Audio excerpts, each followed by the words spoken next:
Alors les gars, qu'est-ce qui se passe dans la place?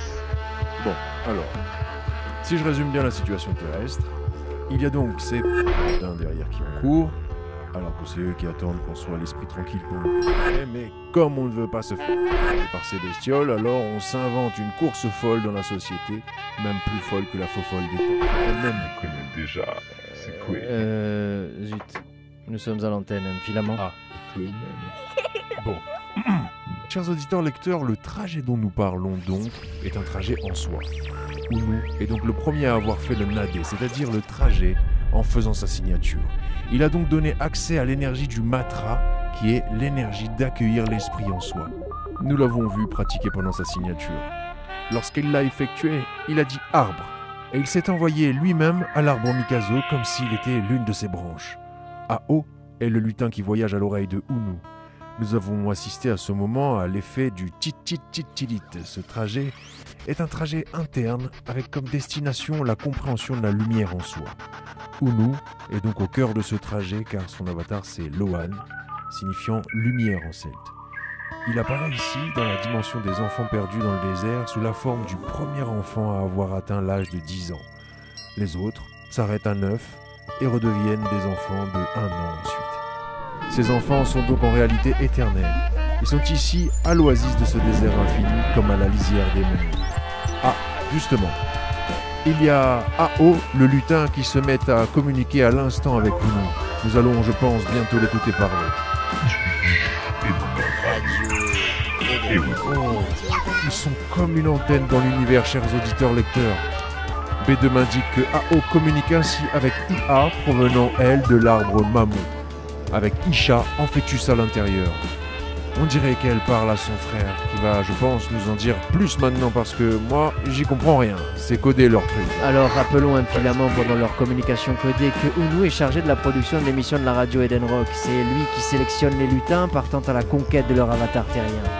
Notre équipe de journalistes est déjà en chemin vers la dimension de la Terre où ils vont pénétrer la couche épaisse de la matrice avant d'aller au cœur de la mémoire de la Terre. Je pense qu'en effet, quand il aura fini ce voyage, nous aurons droit aux commentaires de Ounou concernant le futur voyage de nos 2 nouveaux reporters. Tara, qui rappelons-le a 3 ans, est avec son acolyte Diawana qui lui a aussi 10 ans, car Ounou a fusionné avec lui sur Terre. Ounou était en mission spéciale à ce moment. Il a permis à cette trinité de se répandre librement en chacun de nous. Mais pour cela, il faut pouvoir maîtriser l'énergie de la destruction avant de voir la création de son monde intérieur éclore, protégé ainsi par la terre-mère qui réalise sous tes pieds des cités d'or. Nos ancêtres, les Moraan, ont communiqué avec le feu.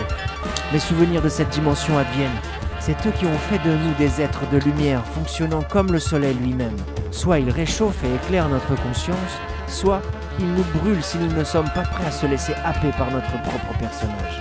Oui, rappelons, chers auditeurs-lecteurs, que Shiva s'en est allée précipitamment du feu de la chamane. Elle pensait, après avoir fait son dasha, rejoindre la dimension de la montagne carrée et pénétrer la dimension de la Terre. Au lieu de cela, elle va être projetée dans la dimension du désert infini. Elle trouvera peut-être l'oasis, là où sera notre équipe de reporters spécial. Ah, je pense que Ounou est prêt à prendre la parole, Filament. Il pourra peut-être nous éclaircir au sujet de cette technique alchimique du dasha. Ah oui, en effet, Ounou touche l'arbre Mikazo de ses 2 mains et prononce sur Radio Eden Rock, la radio de l'instant. Dasha Mayela Kamiata Ounou.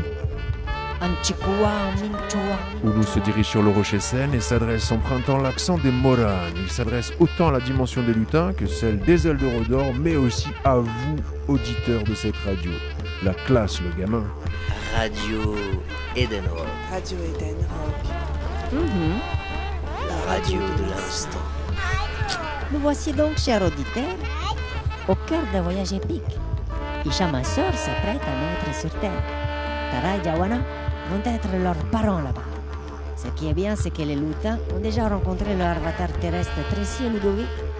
Rassurons-nous, le nouveau scénario pour cette pièce de théâtre dont nous parle Tara dans sa première intervention est en cours. C'est juste que Tara a perçu à travers la présence de Diawana toutes les distorsions que porte l'avatar Ludovic en lien avec sa propre mère. C'est pour cela qu'elle nous invite subtilement à créer une nouvelle pièce dans un style plutôt contemporain, à la Samuel Beckett par exemple, comme aime bien dire l'écrivain. Alors, devenons chacun l'acteur de ce personnage qui n'entre jamais sur scène à l'image de Godot lui-même. S'il n'entre pas en scène, ce n'est pas parce qu'il ne veut pas, c'est parce que la personne est en résistance. Si réconciliation il doit y avoir, elle sera intérieure, une rencontre en soi, comme des poupées rousses. Godot arrive en scène par au-dedans de nous, c'est pour ça qu'on ne le voit jamais arriver. Comprenons bien que cette rencontre se révèle être une expansion d'une première dimension représentée par la personne, à une dimension plus large que représente le personnage. À ce moment, nous ne nous divisons plus et trouvons naturellement un mouvement d'expansion. Nous passons de la division des cellules à sa multiplication. Voici le mouvement de la vie dont nous sommes issus.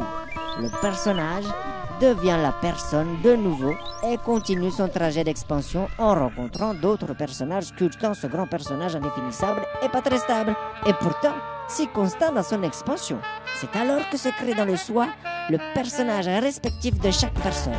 Ce personnage est créé dans l'astral par le souvenir de l'impression de celui qu'on appelle l'autre personne, jusqu'au moment où les deux personnes se retrouvent réellement, laissant de nouveau une nouvelle trace dans la mémoire que l'on construit autour de la personne. Le personnage est donc sculpté dans l'astral par la capacité de chacun à stocker les informations issues du passé. En étant vécu de deux points de vue, à ce moment les âmes peuvent aussi différer.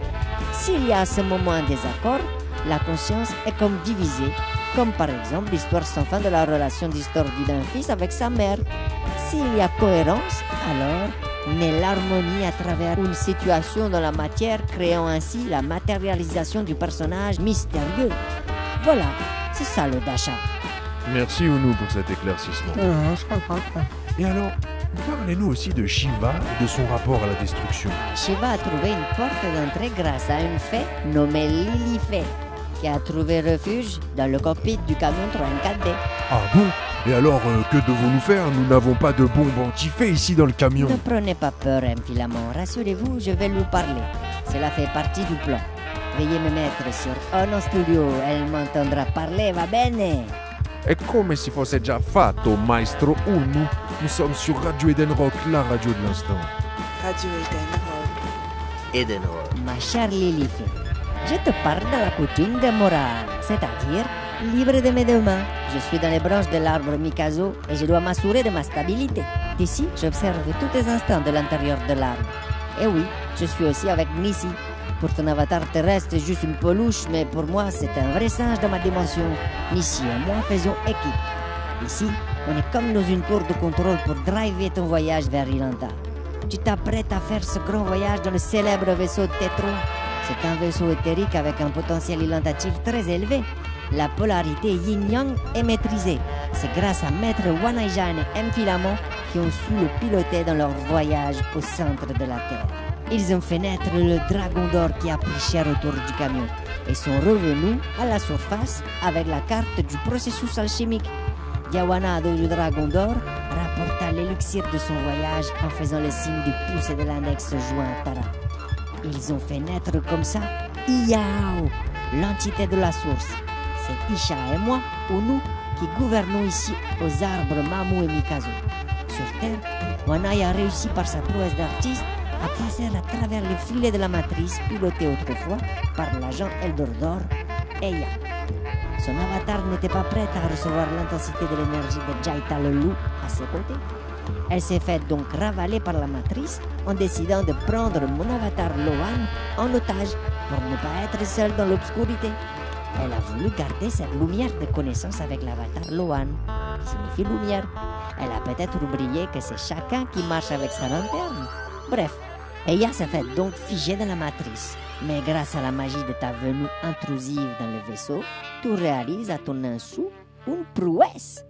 L'avatar de Shiva, qui passait l'aspirateur dans le temple de Tara, a malencontreusement aspiré le trésor dans la boîte de l'écrivain. Mais rassure-toi, tu nous donnes en fait la possibilité de comprendre que le trésor est en soi.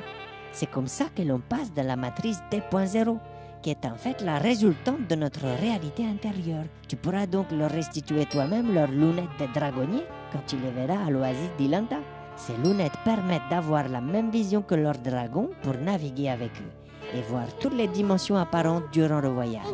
Ia pourra leur annoncer à ce moment les plans d'Oudis. Ma sœur et moi co-gérons l'espace et le temps dans la dimension des dieux qui nous vénèrent car nous faisons ça mieux qu'eux.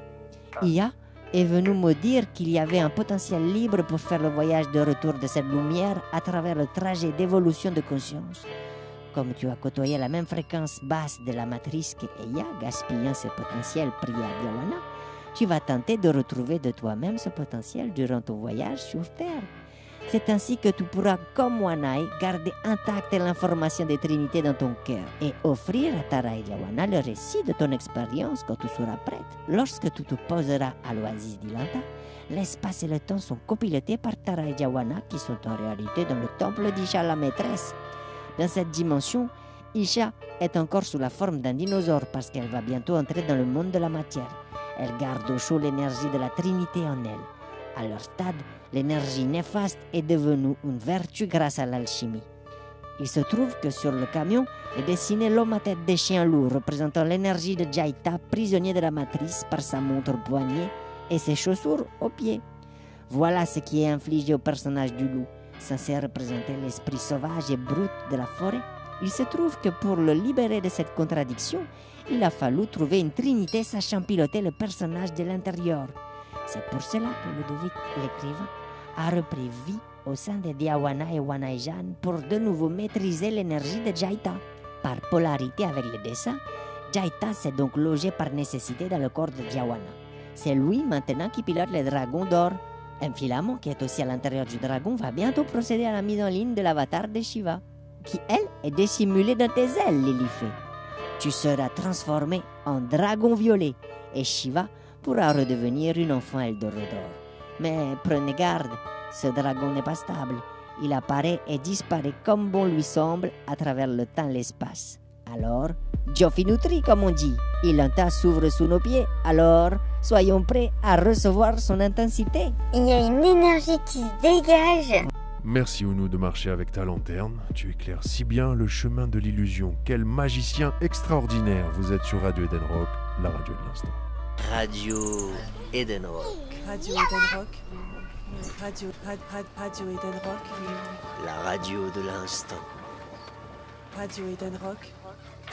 Radio Eden Rock. Radio Eden Rock. Radio Eden Rock. Radio Eden Rock. La radio de l'instant.